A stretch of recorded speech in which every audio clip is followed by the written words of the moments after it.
Welcome to the Rise Above Project. I'm your host, Joe Perroni. I am a licensed marriage and family therapist, champion bodybuilder, and I've been a personal trainer for about 30 years. This podcast is about helping people with their emotional, spiritual, and physical fitness. I value strength, toughness, and truth. I despise complacency, the victim mentality, and following the herd. If you find my work to be valuable, please subscribe to my channel and tell a friend.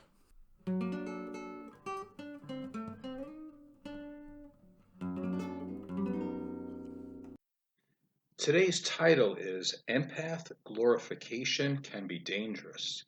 I want to talk about what it means to be an empath. I want to discuss this because I have been seeing a lot of information on this topic lately, but unfortunately the sources are less than professional. Glorifying the empath is great for building up likes, views, and subscribers on YouTube, and for others it can be a start to selling online programs. Misinformation follows misinformation, and fairly soon there is a whole community of unqualified, non-professionals who have influence and stature because of their popularity. It also creates a community of people who are less likely to seek professional help from qualified individuals, which ends up prolonging their pain. Now, if you have a product that is marketed well and it meets the needs of people, there should be no complaints about that. That's capitalism. But that's not the end of the story. I care about integrity and I care about helping people. I did not train and diet hard to win real bodybuilding titles, to sit around and applaud others who have never won anything. But they want to be fitness influencers because they glorify fakeness by photoshopping and putting filters on their pictures. And I did not study and sacrifice to be a professional mental health clinician to applaud those who are self-described therapy experts because they have come out of bad relationships and they pay money to boost views and their subscribers. Let's go over some definitions. Sympathy is the perception and understanding of another person's distress. Empathy is the capacity to feel what another person feels from their frame of reference, or, as commonly stated, putting yourself in someone else's shoes.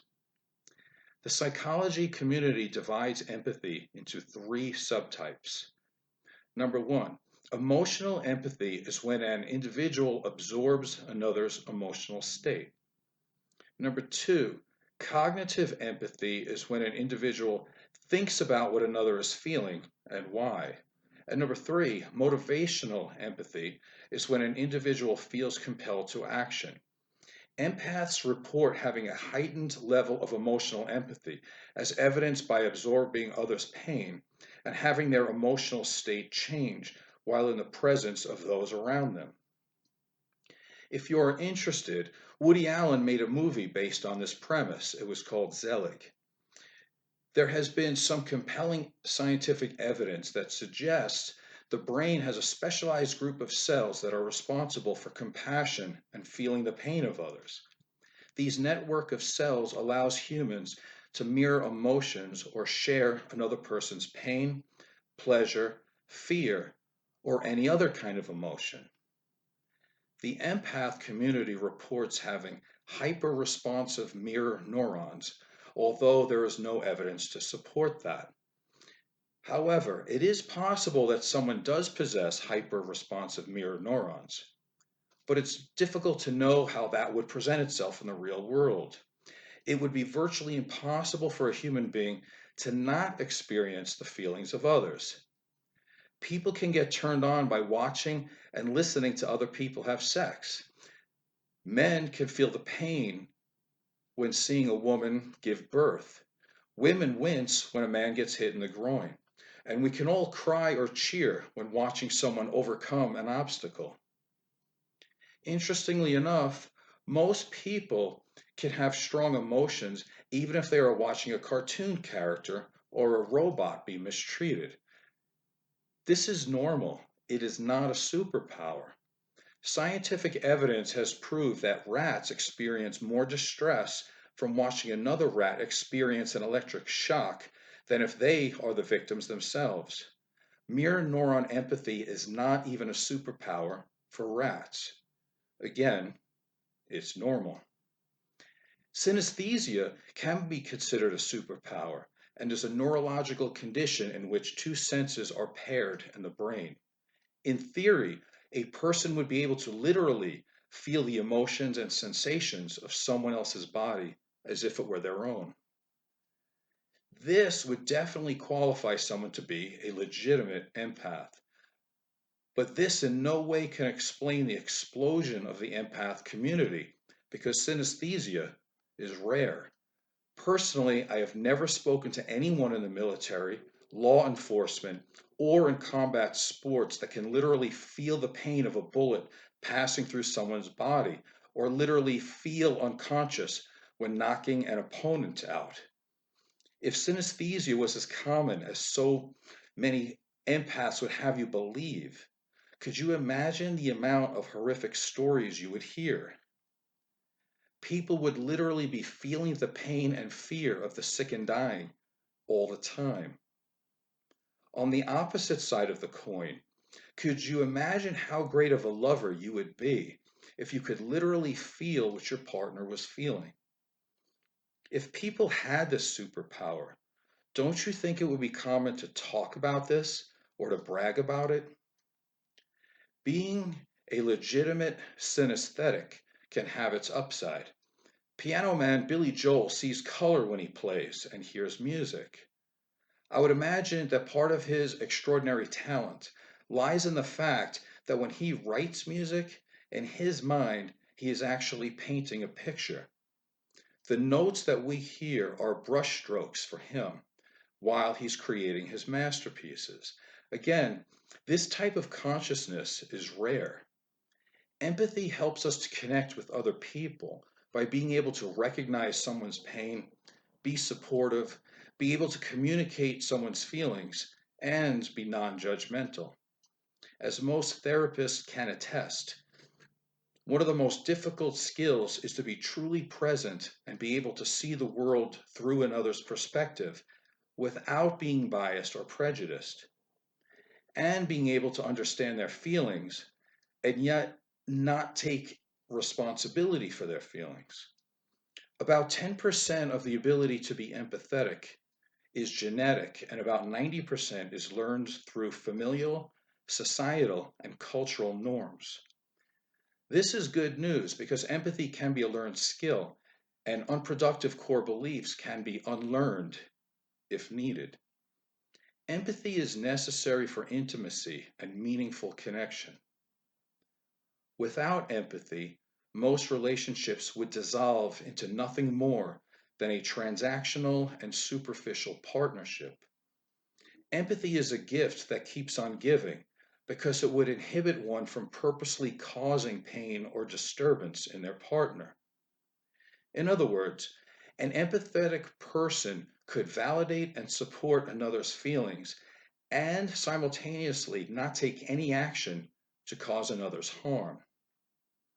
This is of paramount importance because many so called empaths seem to have great difficulty managing themselves, and therefore they do inflict their inner pain on others. That's narcissism, not empathy. It is my personal and professional opinion that empathy is absolutely essential for one to be emotionally fit and to have healthy relationships. However, let's take a closer look at the concept of the empath. The term empath is reserved for those who report to be natural lie detectors, for those who can sense jealousy. They can feel others' physical pain, perceive others' emotions and feelings, absorb emotions of others, whether on an individual basis or absorbing the emotions of a crowd. Empaths also make decisions and filter the world through intuition and have difficulty intellectualizing feelings. In relationships, they have a tendency to give too much. They fear being engulfed and losing their identity, while simultaneously fear rejection and abandonment. Many times they will run from relationships when feeling they are losing themselves and sense that they need to find themselves. The question becomes, is this true empathy?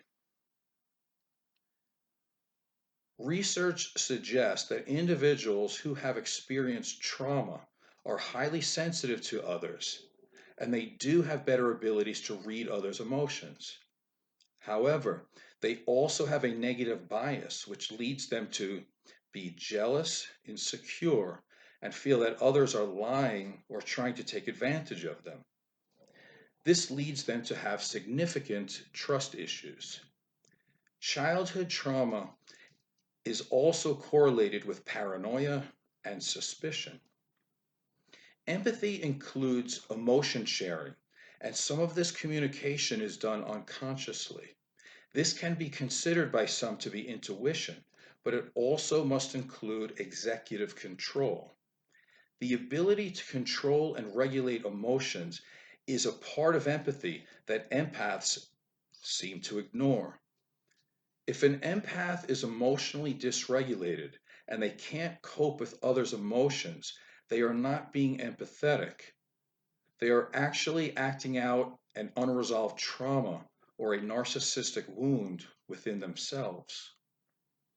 People who have experienced physical, emotional, psychological trauma or neglect have a heightened sensitivity for verbal and nonverbal cues. They continuously scan the environment for clues that they may be harmed or mistreated.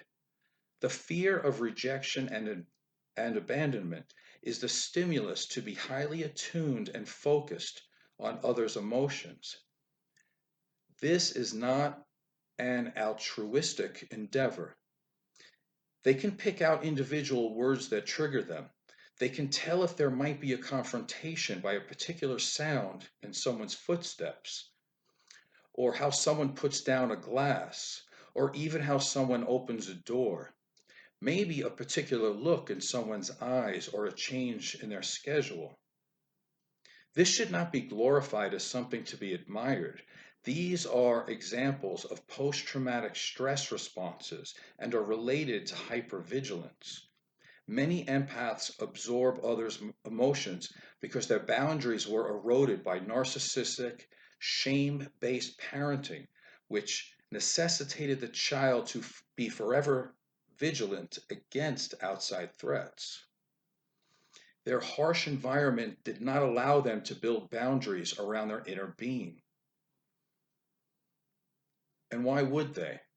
Narcissistic parents believe and treat their children as extensions of themselves.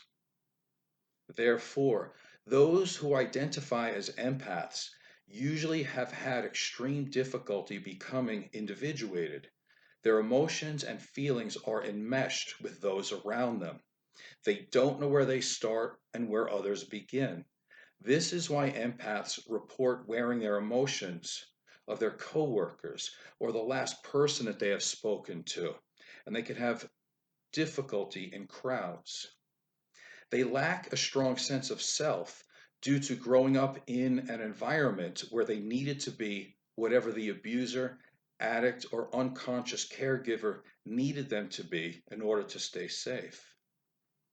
Usually, when someone says they lose themselves in a relationship, it is because they never had a self to begin with. Paradoxically, they are uncomfortable in relationships that become too intimate because it triggers their fear of engulfment and endangers their need for control. Hypervigilance includes identifying and attempting to manage the emotions of others. This is sometimes referred to as walking on eggshells. Empaths feel, wear, and attempt to change the emotions of others as a survival technique. Vulnerable, dependent children are programmed to do this in a dangerous, invalidating, emotionally violent environment. Again, this is nothing to glorify. True empathy does not include being responsible for others' emotions. It does include having a strong sense of self and healthy boundaries, which would be prerequisites for having the ability to observe without absorbing others' emotions. Some empaths report being disillusioned and hurt because they have a tendency to do too much for people. They will tell you that they do this because they want to be a good person. And I'm sure they are a good person, but this is still a false morality. Giving too much to people who don't reciprocate or appreciate you is not a virtue, and it's not empathic, it's masochistic. It is a trauma response from a person who doesn't feel good about themselves and was falsely taught that they are only capable of receiving conditional love. It stems from attachment trauma and presents as codependent behavior. Again, this should not be glorified. This is a major problem that needs to be addressed. Studies have suggested that a person who has not fully processed their traumas can have more empathy than the average person and can be viewed as a good, caring friend. But a person who has not processed their traumas will tend to commiserate and help their friends ruminate about negative emotions. They mean well, but usually they get caught in the drama as a way to avoid their own hole in the soul. This is known as empathic distress or emotional empathy, which is unhealthy and can lead to burnout or a tired and wired condition. Again, this is nothing to glorify. A reasonably healthy individual who has taken the time to process their traumas can be an invaluable asset. A therapist should be able to sit in the presence of an individual going through a difficult time and have empathetic care, or what is known as motivational empathy. A person with motivational empathy will be helpful and,